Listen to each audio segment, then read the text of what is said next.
On today's boss list, we'll be taking down Fuban.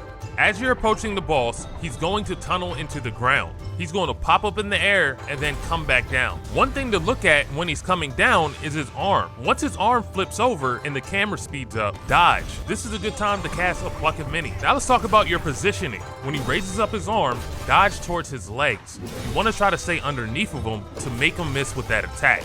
He'll lift up briefly and then he'll smash his horn back into the ground and then swipe from side to side. Focus on whatever hand he's not lifting up. Now he does have one attack where you might not want to be underneath of him.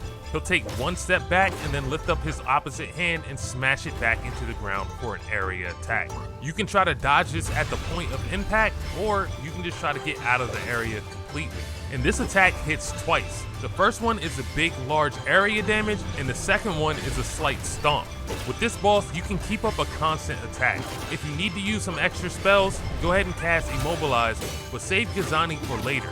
For now, just try to get his health down so you can move into the second phase.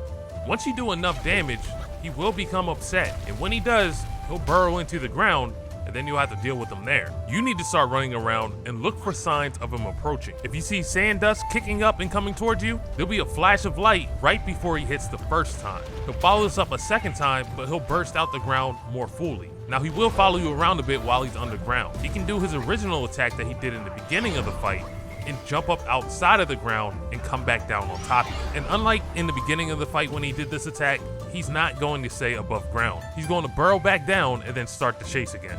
At this point, it's your job to just keep on running and dodging those attacks. Then the second phase of the fight is going to start. And now that you have the sage helping you out, a lot of his attacks may stun the boss or even flip them over. When the sage stuns him, you can transform into Jugzone and start getting in those light attacks. The majority of your opportunities to attack during the second phase is when the sage stuns this boss. Just wait for him to flip him over and then go in and do some damage. That's the best way to play it safe if you really need to. You can be aggressive with this boss, keep an eye on your health, focus on his hands, and take this one down.